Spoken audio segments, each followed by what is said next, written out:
I'm going to kind of reflect it back to myself and my personal story, right? And that is like, I've never really enjoyed sales. I've never enjoyed going. I understand that sales is all about, it's a numbers game, right? From a overall standpoint.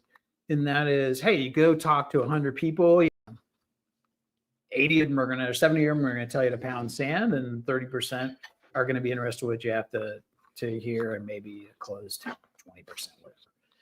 And so I've always wanted to go out to a market to have conversations with my ICP, my ideal client profile, right? And do it in a way that gives them value, entices them to have a conversation with me without me having to overcome the barrier that exists when you meet someone. You're like, okay, is this person trying to sell me something? And it's so, I'm going to kind of put my guard up until I figure out, right? I don't want to be duped into buying something, right? And so for me, I've always built my demand gen, right? So fill the top of the funnel with value forward offers to go out to the market that says, hey, I'm thinking about you first. What can I give you to have a conversation with me? Because that is way more important to me, right? To even find out if there's even anything there, right? If there's a problem to fix. If there's a problem to fix, and I might be able to direct you someone in my network versus trying to sell you something to fix it, right?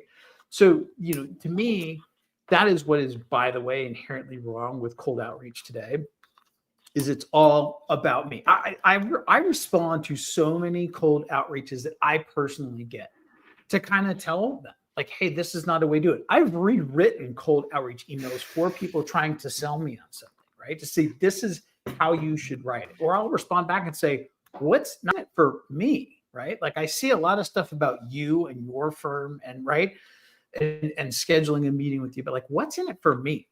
And so to me, that's where you've got to start.